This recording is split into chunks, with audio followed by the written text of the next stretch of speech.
Hey, this is Matt. Once again, welcome back to the videos. Another paid request this time for Brandon. Thank you so much for that. And for those interested requests in any type of videos, feel free to send it either directly to my PayPal or join my Patreon. Both links are down below in the info box. So Brandon wanted me to talk about the 50s film High Noon, but he also wanted me to do a reaction to the theme song, which I did hear during the movie. I'll still do that reaction. It's 2 minutes and 38 seconds, but I'll do that at the end of the video. But I'll talk about High Noon first. Now, High Noon, like I said, came out in the 50s, starring Gary Cooper, and was very successful. Was a box office hit, won quite a few Oscars, and became one of the seminal westerns, which is weird. Not weird, but it's ironic because,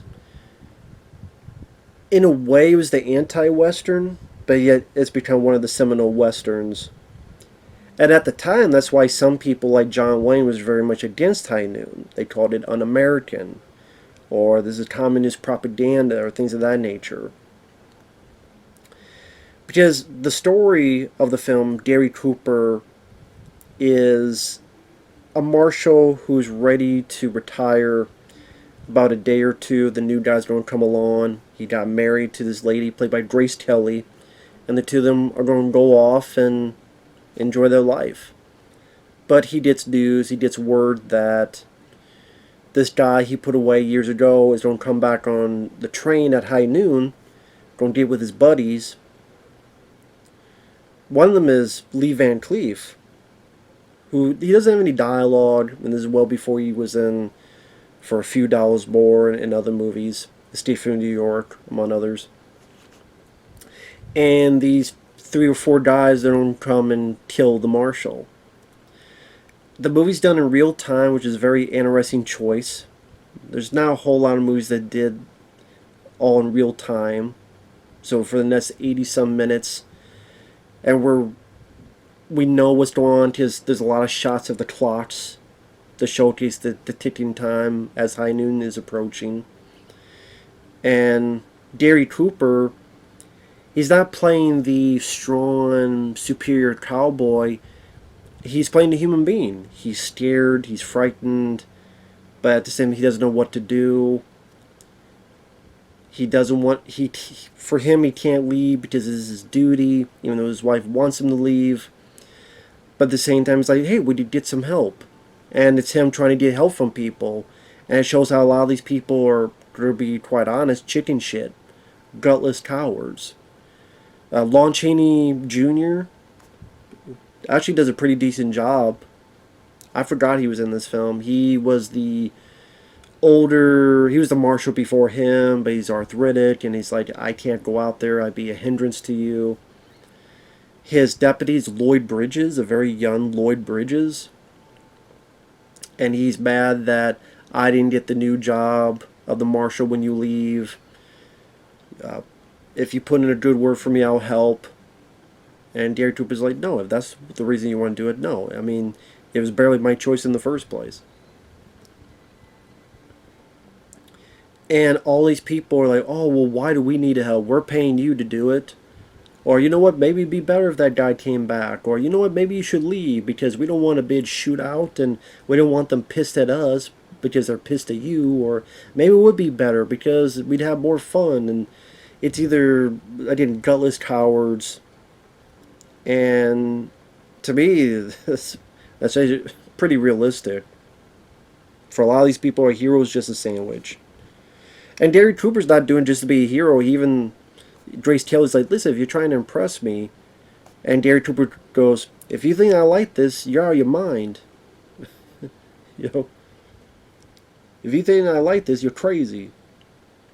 He doesn't want to be there. He doesn't want to do it. He doesn't want to, but he has that duty about it. And actually, there's a film that was kind of a remake of this, and I'm see if I have it over there. I forgot to bring it over. Be 1 second. There's a film, a science fiction film, that's very reminiscent of this movie. Is it over here? Yes, it is. Which this is my favorite of that story. I love this film. and that is Outland. Because really, this is High Noon, but in outer space. So I guess that's more my cup of tea. Because I'm not a big Western guy, but there are Westerns I enjoy. The Man with No Name trilogy, High Plains Drifter, Young Guns, Rio Bravo, etc. But this film, with Sean Connery, it's High Noon, but in outer space. Because he's playing a marshal, and they change up the story where there's a drug problem going on. He's going to shut it down, and some killers have been hired to come after him. But it goes to the thing where he's trying to get help. No one wants to help him. His wife says, "Why don't you come with us? I can't. It's my duty." And it ends with him by himself having to deal with these killers. And just, how chicken shit all these other people are. So, very underrated film, Outland. If you like High Noon, definitely check out Outland. Again, it's my favorite interpretation of the story, but it's more my kind of movie. I love Sean Connery, and it's my favorite role of his. And I love the Peter Hyams, the way he directed it. I love the look of the film. The 80s sci-fi. It's almost like in the world of Alien, with the way the set design and such are. And the music is by Jerry Goldsmith, who did the score to Alien. But this film, it's got a good bit of suspense and tension, as this guy's just, he's scared, he's frightened, but at the same time he's not being a coward. He's trying to figure out what to do next. And it's done in black and white. And also, it's fairly well directed. There's the montage where you have the chicken shit people in the bar. Our marshal, he's writing a will out. Constant looks at the clocks as the train is slowly approaching. But I know that, like I said, John Wayne did not like the film. The director was it John Ford. The guy worked with John Wayne a lot. He didn't like the film either. They call it un-American because, and I'm sorry, John Wayne, you were wrong about this. You were wrong. He's like, you tell me that people across the plains, and they would settle down here, they wouldn't support their local marshal or sheriff, and they would be scared and frightened, and no one would help them out. I'm like, yeah, a lot of people would. Honestly, a lot of people fucking would. Because they want to save their own, this Operation Save Ass. They want to save their own ass, and they don't give a fuck if it helps their bottom dollar, the bottom way of living. And also, there's an interview that I saw with John Wayne, where even the TV host, the interviewer is like, I saw the film, I don't get what you mean, what's un-American about it? So he explains that, and then he gets stuff wrong. He's like, and the church is segregated to the men and the women. I'm like, no, it's not. And at the end, he throws his star down and he steps on it. No, he doesn't. He throws the star down, but he doesn't step on it. I'm like, John, Mr. Wayne, did you even see the fucking film? Did you see the movie? And then, the director's like, yeah, well, this guy's running around, scared. I'm like, he's running around because he's being smart. It's like, there's 3-4 people coming. I'm by myself. We were a posse before. I mean, there's 3-4 at most. We could get 12 guys and take care of this. But then they don't want to do it because they're chicken shit. So it's him being smart, not being a coward. How could a marshal be a coward? Same with, at the end, he gets saved by his wife, a Quaker. And I'm like, she helps out, which is a nice character development because she's a pacifist. I think her dad and her brother had been killed before, so that's why she didn't want this to happen to her new husband. But she's ready to leave. But this, what was her name? There's another lady. Let's see, what was her name? She's the one that calls Lloyd Bridges pretty much a punk-ass bitch, saying, you know what? You may think you're a man and this and that, but that guy out there, he's a real man. You know, Gary Cooper's character. You may think you're a man, but he's a real man. You know, you may try to puff out and think you have broad shoulders, but it takes more than that to be a man. I forget the actress's name. Let me see if I can find it real quick. Once this internet loads up the page.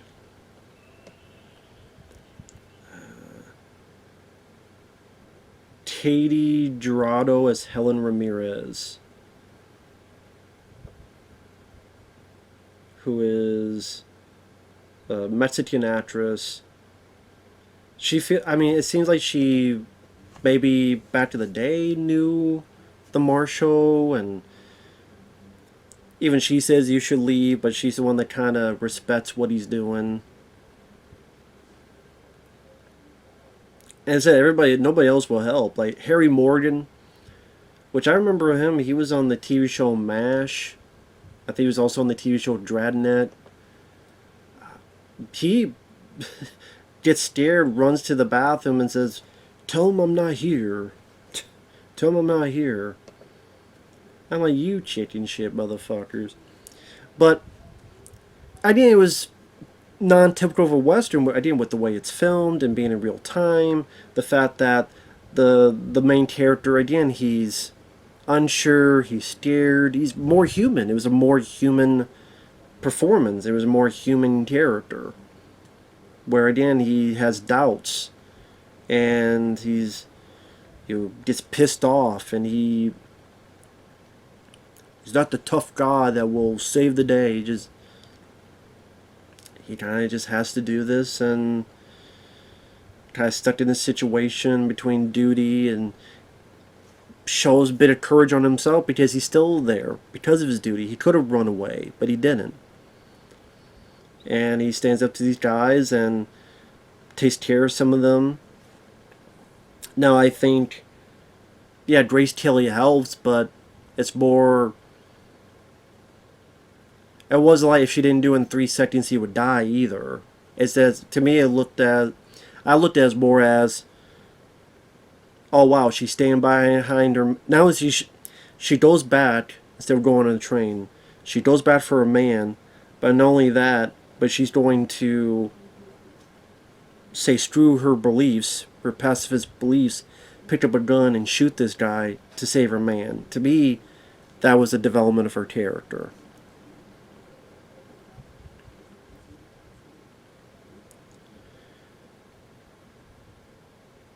Yeah, sorry, it was Howard Hawks, not John Ford. Sorry, I got that wrong. I got the Johns wrong. John Wayne and Howard Hawks, sorry.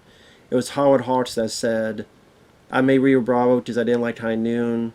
I didn't think a good town marshal was going to run around like a chicken with his head cut off asking everyone to help. And who saves him? His quick wife.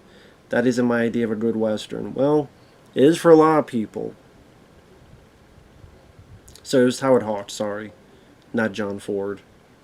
So, sorry about that. That's why I wanted to get on, make sure I get my facts right. I know it was something like that. I guess it's the John Wayne.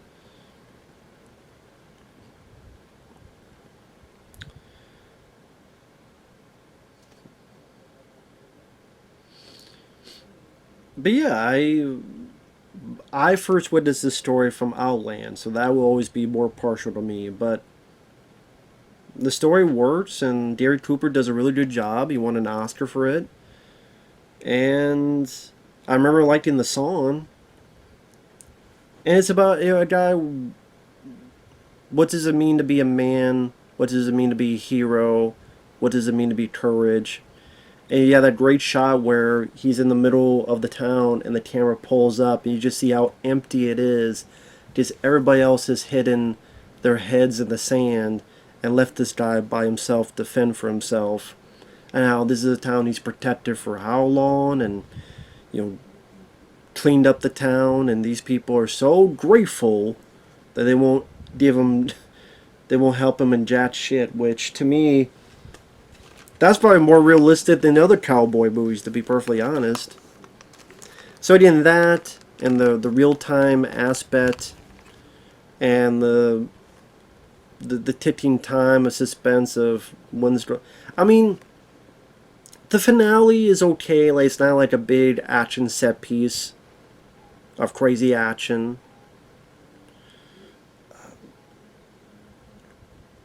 Maybe there'd be moments here and there you would think is a bit slow, but overall, pretty decent western. And I can't show the song because of copyright, because YouTube don't like me when it terms of copyright. So he wanted me to react to this song though. If you just look up High Noon Ritter song, it's 2 minutes 38 seconds. 3, 2, 1, pressing play. I did like this song when it was on there. It had a nice, unique rhythm to it. Some good guitar work.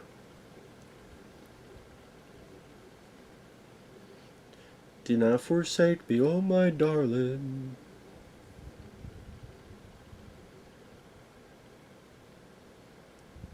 Me, oh darling.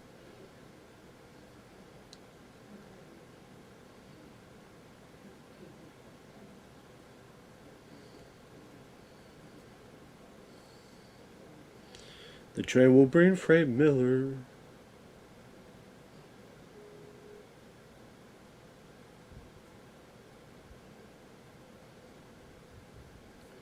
I must face that deadly killer.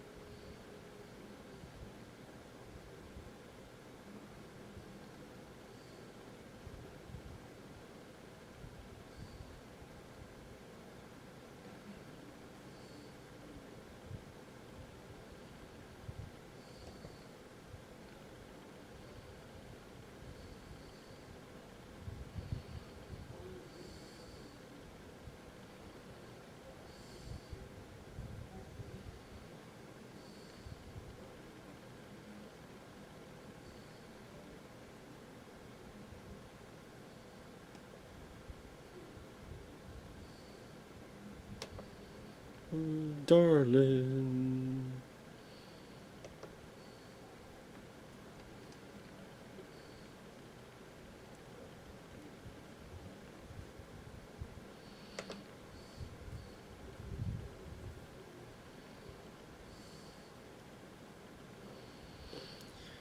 It says its popularity set a precedent for theme songs that were featured in many subsequent Western films.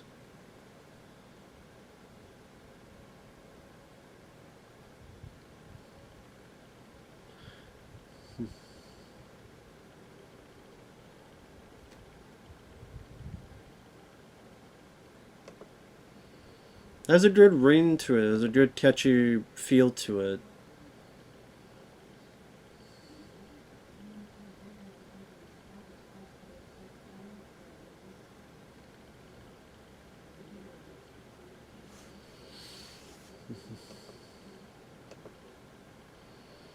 It's not overzealous. It's not over the top. It's not overbearing. It fits the rest of the film. So yeah, it's a pretty good western. I mean, nice to see sort of what inspired this film. Again, I would say I prefer this film, but it's nice to see the inspiration for it. And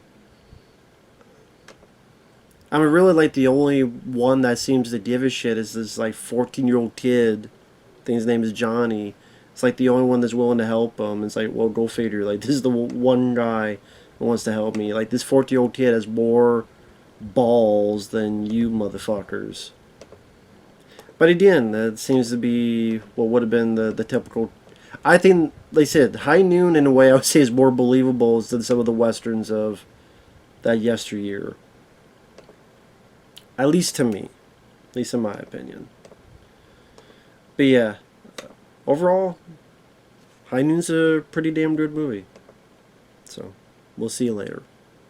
Bye-bye.